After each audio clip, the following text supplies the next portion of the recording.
kumpleto ang umaga natin kung wala ang mga pasabog na chika. Kaya mamaya, abangan nyo ang mainit-init na chismis ni Mama Not sa Salon de Chika. Tama ka dyan, Quaid. But for now, samahan niyo muna kaming makisawsaw sa hanash na nating tiktropa. Humanda na kayo dahil...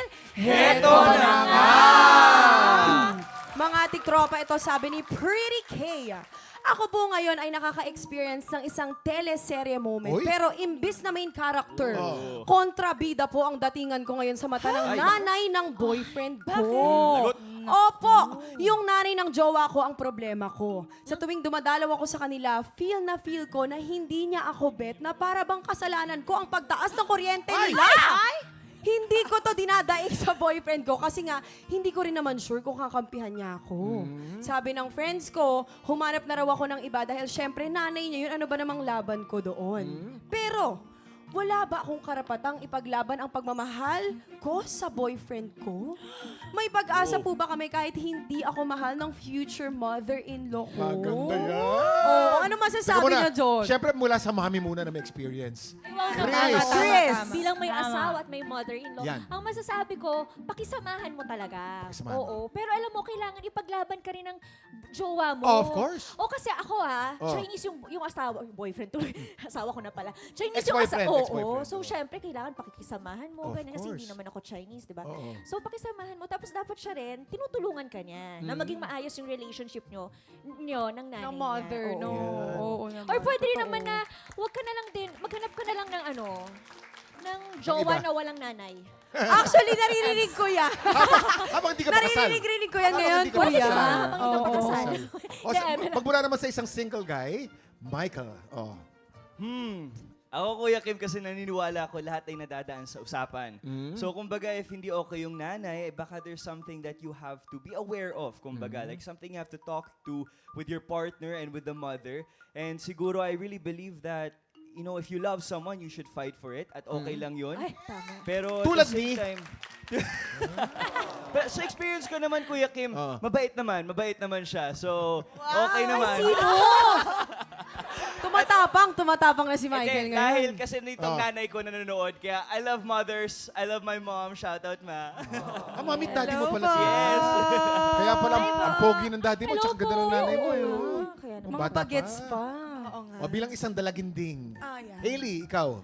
Ako siguro, Kuya Kim, pag pumupunta ka na lang sa bahay nila, huwag ka na lang mag-aircon. Para hindi ka... joke lang. Mostly naman po kasi yung mga nanay, protective lang talaga yan sa mga anak nila. Kaya nga tama yung sinabi ni Michael, baka meron kang nagagawa na hindi ka lang aware, kaya ganun yung pakikitungo niya sa'yo, di ba?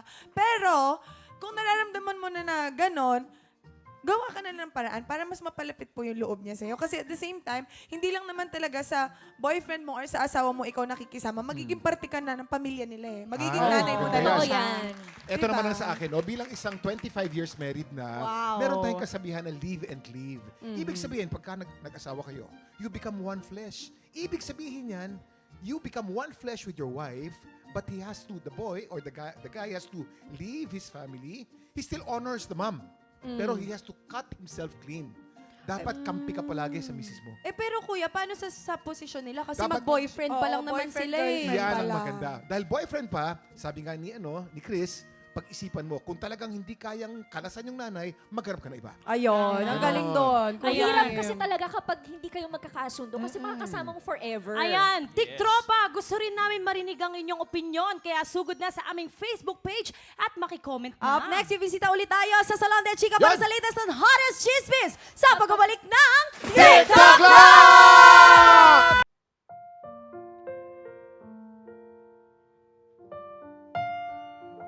Ngayong umaga, bagamat patuloy tayong nagdadalamhati sa pamamaalam ng isang idolo, tayo po ay nagsasama-sama upang bigyang pugay ang isang tunay na haligi ng industriya. Lumaki po akong marami ang humahanga sa kanya bilang isang aktor, direktor at kaibigan sa industriya. Pero para sa akin, he will always be Papa. And I will forever remain a fan. Ang dedikasyon ni Ricky at ang kanyang pagmamahal sa sining ay patuloy na mamumuhay sa bawat palabas, pelikula at mga kwentong iniwan niya sa atin. We will truly miss you, Ricky.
akin pang ina ng piano, tiklado'y pilit nilaro. Baka sakaling mayroong tono, bigla na lang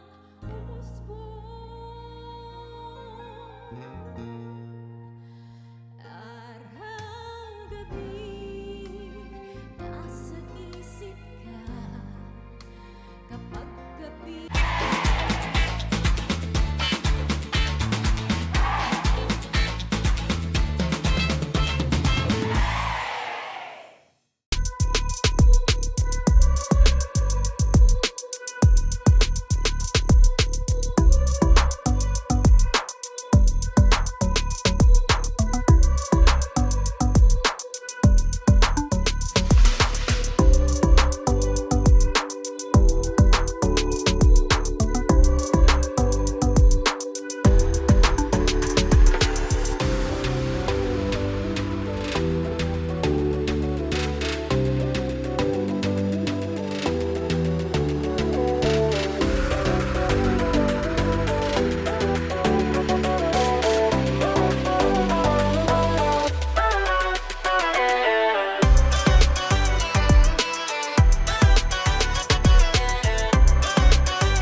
Tiktropa, pinanood mo hanggang sa dulo itong video na ito?